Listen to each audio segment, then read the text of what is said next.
Wesh l'équipe, c'est ViewWix. J'espère que vous allez bien parce que moi je vais très nickel. Je suis heureux, je suis l'homme le plus heureux du monde. Je sais pas pourquoi moi-même je suis heureux mais je le suis. Et j'espère que vous l'êtes aussi. Bref, passons. Aujourd'hui je commence un nouveau concept. Je vais parler d'histoire sur ma chaîne mais avec de la rigolade bien sûr. C'est pas drôle. Pourquoi regarder une vidéo? Non, plus sérieusement les gars, on va parler d'un empire qui me tient beaucoup à cœur, qui a marqué les esprits, mais qui n'existe plus. Et bien sûr c'est Osmanlı İmparatorluğu. Ça veut dire l'Empire Ottoman pour ceux qui savent pas le turc. Tout d'abord, commençons par le commencement. C'est quoi l'Empire Ottoman en fait? Fondé au départ par un certain Osman Ier, chef d'une tribu turque Oghuz, en Anatolie près de la ville de Sogut, en 1299, l'Empire Ottoman n'existait pas vraiment, c'était juste un petit territoire, un petit bellica en gros, qui s'est formé après la chute du sultanat de Roum, une autre entité turque. Mais on va pas rentrer trop dans le détail. Au début, ils vont mener juste quelques petites guerres contre les Byzantins, ils prennent quelques forts, quelques villes, en particulier ceux de Izmir, ils font la bagarre quoi. Tous ces événements, ça permet aux Turcs de s'imposer encore plus dans la région et d'aujourd'hui d'avoir une très grande fierté et surtout aussi une réputation de guerrier envahisseur malheureusement, mais bon c'est comme ça, qu'est-ce que vous voulez qu'on y fasse? Nos ancêtres ont toujours fait la guerre, ils ont fait la guerre aux Byzantins, ils les ont remplacés et voilà. Jusqu'en 1453, date à laquelle le sultan Mehmed II, plus communément appelé le Conquérant, prend la capitale byzantine Constantinople, qui n'était tout simplement que Istanbul à l'époque. Cet événement, ça marque vraiment la fierté des Turcs aujourd'hui. Pour nous, le sultan Mehmed II, c'est quelqu'un de très important pour notre histoire, nous les Turcs. D'où la très grande et magnifiциmes expression fort comme un Turc. Et il n'a pas fait que la guerre, je précise, c'était un excellent intellectuel.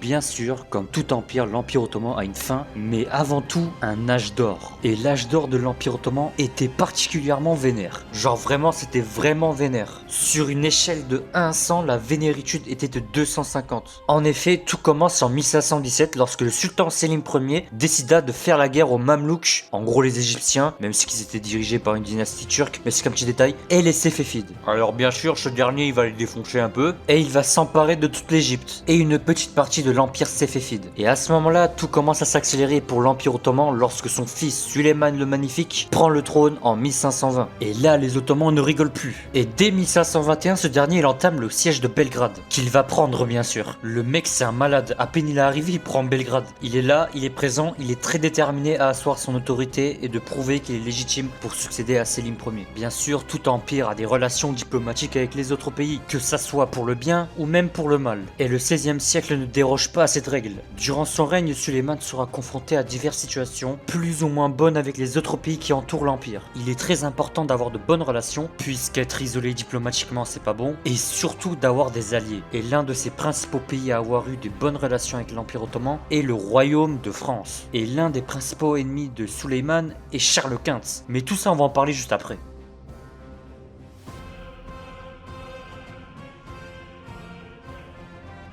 Alliance, rivalité, conquête, c'est un peu comme ça qu'on peut décrire le 16e siècle pour l'Empire Ottoman ou la Sublime Porte, si vous préférez. La Sublime Porte, c'est un peu le pseudo qu'on donnait à l'Empire Ottoman, c'était son surnom. Certes, l'Empire Ottoman a accéléré les conquêtes sous Suleiman, mais elle n'a pas fait que ça, et a aussi eu beaucoup de relations diplomatiques avec le Royaume de France sous François Ier, occasionnant ainsi des échanges culturels, des échanges par-ci par-là, mais surtout une coopération militaire, jusqu'à créer une vraie alliance contre Charles Quint. Bon, ok, vous devez peut-être vous dire, mais c'est qui Charles Quint?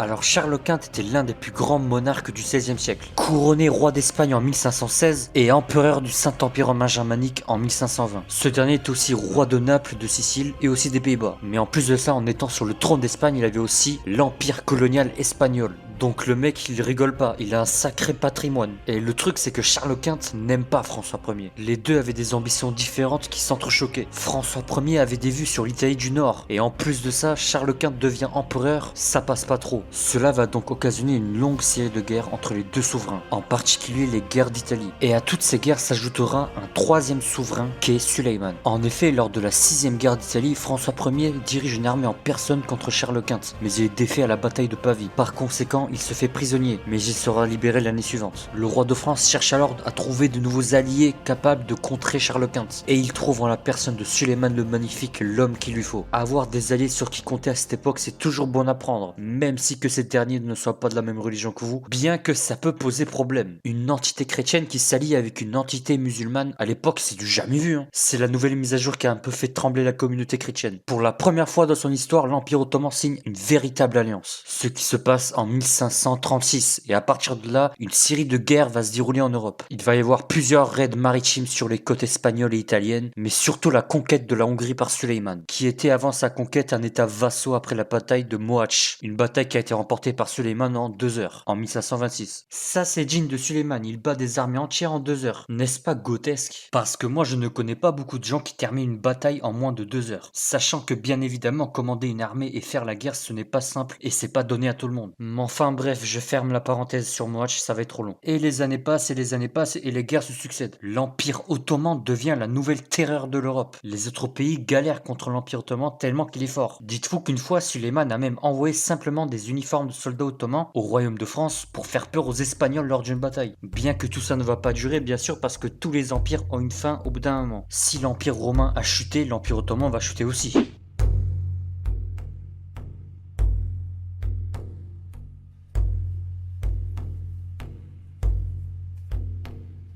Bien, maintenant qu'on a parlé de l'apogée de l'Empire ottoman, on devrait maintenant parler de son déclin, ou plutôt de son long déclin. Car l'Empire ottoman ne s'est pas effondré du jour au lendemain en quelques années. Non, non, non, ça a été un long processus. Selon certaines personnes, ce déclin commence en 1571, à la bataille de Lépante, qui sera une lourde défaite navale pour les Ottomans, même si que le vrai déclin commence en 1683. Entre ces deux dates, bien sûr, il va y avoir quelques petits problèmes. Il y aura des sultans qui seront assassinés, d'autres déposés, il y aura des pertes territoriaux qui seront vite repris, bien sûr. Mais à partir de 1683, les Ottomans ils vont perdre la Hongrie à cause de la grande guerre turque qui a opposé toute l'Europe face à l'Empire ottoman. Et par la suite, l'Empire russe va commencer à s'en mêler. Il va vouloir attaquer l'Empire ottoman et son Khanat de Crimée, qui était son vassal. Tout ça pour intensifier sa présence dans la mer Noire et dans les Balkans, en se voyant comme la protectrice du christianisme orthodoxe. Et il va y avoir une longue série de guerres entre les deux États, qui se soldera par moments par des victoires russes parce que l'Empire ottoman était en plein déclin. Et pour faire face à ce déclin, il va y avoir des choses qui vont être mises en œuvre, comme des réformes, des changements dans la politique, l'administration, l'armée, même si que ça va pas être un jeu d'enfant, puisque les janissaires, qui composaient l'armée d'élite ottomane, étaient contre ces réformes. Et à chaque fois qu'un sultan essayait de faire des réformes, il s'opposait à celui-ci, parce qu'au bout d'un moment, le sultan va perdre de l'autorité, malheureusement. Alors que les janissaires, de base, leur but, c'est d'être complètement soumis aux ordres du sultan. Quand j'ai dit qu'il y a des sultans qui ont été assassinés, ben c'est à cause d'eux, justement. Voilà, en bref, les janissaires étaient devenus un état dans un état. Ils s'opposaient à tout et ils posaient problème. Et en 1826, le sultan Mahmoud II décide de se débarrasser définitivement du corps des janissaires, en déclenchant l'ordre 66 comme l'empereur Palpatine dans Star Wars contre les Jedi. C'est officiellement la fin des janissaires, soldat qui a fait trembler l'Europe. Certes, la menace des janissaires a été écartée, mais la menace extérieure est toujours là. En effet, les puissances étrangères savent que l'Empire ottoman est en déclin, que ce n'est plus l'empire du XVIe siècle. Hélas, les puissances étrangères n'hésiteront pas à interférer dans les affaires ottomanes, surtout au sujet de la guerre d'indépendance grecque de 1821 à 1829, qui finira par une victoire grecque et l'indépendance de ce pays en 1830, qui d'ailleurs la même année l'Algérie sera perdue au profit des Français. Ça fait beaucoup là, non ? Ah non, c'est pas encore fini justement. Dans les années 1830, Mohamed Ali Pacha, celui qui dirigeait l'Égypte, qui était alors autonome, décide de faire la guerre contre les Ottomans. Et pour régler cette situation, l'Empire ottoman aura besoin de l'aide des Britanniques et des Français. Et par conséquent, l'histoire sera très vite réglée, bien que cette guerre a montré sa faiblesse grandissante. Et ouais, c'est sacrément la merde. Et pour répondre à tout ça, les Ottomans vont mettre en place l'ère des Tanzimat. Les Tanzimat sont une série de réformes entre 1839 et 1876, qui permettront à l'Empire ottoman de rattraper son retard et de se moderniser.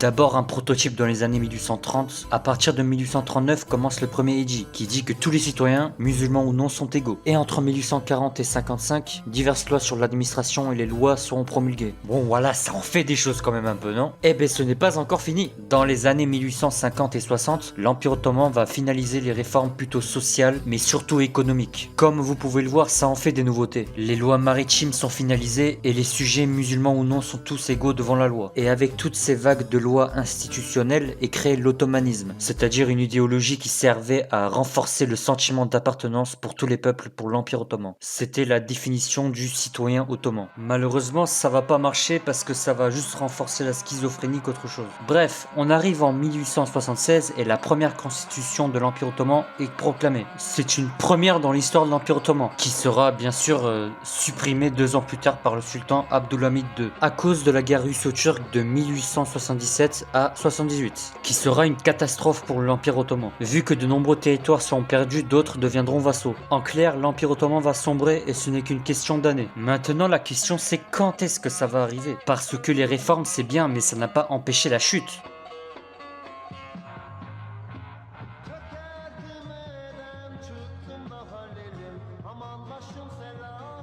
Les dernières années de l'Empire ottoman ne sont pas faciles. En effet, l'Empire va perdre en 1911 la Libye. Ce dernier va perdre quasiment l'ensemble de ses territoires balkaniques après la première guerre balkanique, mais va en récupérer quelques-uns après la deuxième. Et ensuite commence la première guerre mondiale où l'Empire ottoman rejoint l'Allemagne et l'Autriche-Hongrie, avant de sombrer en étant vaincu avec les autres puissances, qui d'ailleurs elle a sombré avec l'Empire austro-hongrois alors que juste avant ils se sont fait la guerre pendant des siècles. C'est assez bizarre, mais c'est comme ça. Après le traité de Sèvres, l'Empire ottoman va être amputé d'énormément de territoires et va subir littéralement un diktat, ce qui va occasionner l'arrivée d'un certain Mustafa Kemal Atatürk, un pacha de base qui va mener la guerre d'indépendance contre les Grecs et d'autres pays. Il va récupérer un bon nombre des territoires perdus et signer le traité de Lausanne. Ainsi en 1923 naît la République de Turquie et c'en est fini de la sublime porte, c'est-à-dire de l'Empire ottoman. Mustafa Kemal Atatürk deviendra une très grande fierté pour les Turcs aujourd'hui en étant le premier président de la République de Turquie, mais surtout en lançant la Turquie à plusieurs décennies en avant en rattrapant son retard par rapport aux autres pays. Bon, j'espère que cette vidéo vous a plu. N'hésitez pas à lâcher votre petit like les mecs, parce que cette vidéo m'a pris beaucoup de temps à le faire. Si vous voulez d'autres vidéos histoire plus ou moins longues comme celle-ci, dites-moi en commentaire. Dites-moi si ça a été bien résumé, si j'ai bien expliqué, parce que vos conseils me feront extrêmement du bien. C'est très important, ne négligez pas ça s'il vous plaît. Et moi je vous dis à la prochaine. Ciao ciao.